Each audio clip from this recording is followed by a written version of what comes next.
मैं आना चाहता हूँ भिन्न में संक्रियाओं में। संक्रियाएं आती हैं नीतीश। मैंने दो संख्याओं की संक्रिया कर रखी है ऊपर, आप देखेंगे तो इसको आप समझ पा रहे हैं कि 2/5 है और 1/5 है, समान भिन्न है दोनों, आप देख पा रहे हैं। बिल्कुल चंदन, समान हर वाले दोनों संख्याएं हैं, 2/5 और 1/5। और जी यहाँ बहुत आसानी से समझ में आ रहा है कि 5 के 2 भाग और फिर 5 के ही एक भाग को जोड़ने पे 5 का 3 भाग प्राप्त हो रहा है। तो ये तो समझ में आ रहा है। जी। अब ये समस्या वहां महत्वपूर्ण बात है कि जो पूर्ण है उसके भाग तो 5 ही है, तो लेकिन मैं उसको दर्शाने के लिए अलग अलग कर रहा हूँ, लेकिन वो है तो एक ही। दो हिस्से 5 के, वो जुड़े एक हिस्से से, तो बच्चों को ठीक है, दिक्कत नहीं होती। समान हर है तो वो उसमें जोड़ते चले जाते हैं तो कोई दिक्कत नहीं है, लेकिन उसका एक रिप्रेजेंटेशन, उसका चित्र वर्णन आपके सामने है कि दो हिस्से और एक हिस्से मिले तो वो 3/5 बनाएंगे। नीतीश, इसमें कोई दिक्कत नहीं होनी चाहिए। फिर मैं कहूंगा दिक्कत किधर आएगी, जब इसके बिल्कुल असमान हर वाले संख्याओं में दिक्कत आती है चंदन। वहां पर विजुअलाइजेशन करना थोड़ा प्रॉब्लम होता है, कैसे ये हो सकता है। जी जरूर। तो मैं असमान हर की तरफ अगर जाऊं तो 1/2 और 1/4 जोड़ना है नीतीश। अब दैनिक जीवन में अगर कनेक्ट करें, वो आधा किलो दही और पाव भर दही मिलके 3 पाव दही बना रही है।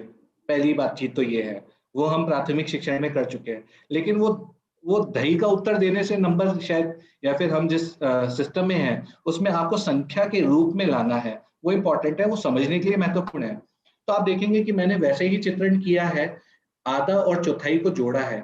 तो सभी जवाब दे सकते हैं कि इसमें क्या उत्तर आएगा। वो जो लाजमी है कि हाँ, आधा और चौथाई जोड़ेंगे, तो मैं अपने दैनिक जीवन से कनेक्ट कर रहा हूँ कि आधा हिस्सा और चौथाई जोड़ेगा तो 3/4 आएगा नीतीश। जी बिल्कुल।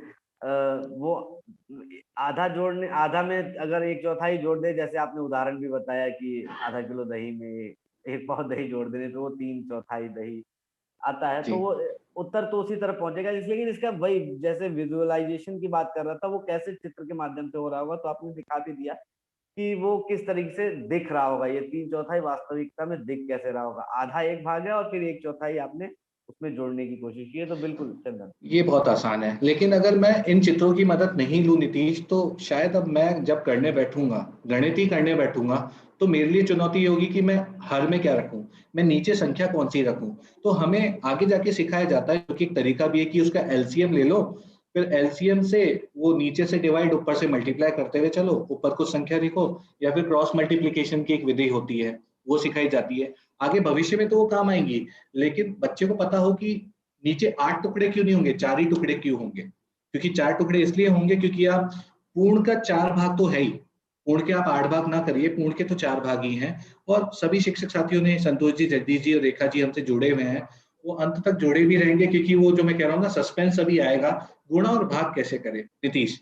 तो ये मेरे को लगता है कि जोड़ और बाकी में दिक्कत नहीं आएगी नीतीश, बच्चों को समझाने में, अगर हम चित्रों की मदद लें। लेकिन अगर चित्रों की मदद नहीं लेते और कुछ अगर रिप्रेजेंटेशन नहीं करते उन संक्रियाओं का, तो स्टार्टिंग में जब अवधारणा नहीं बन पाएगी, आगे तो वो बहुत सारे सवाल कर देंगे नीतीश।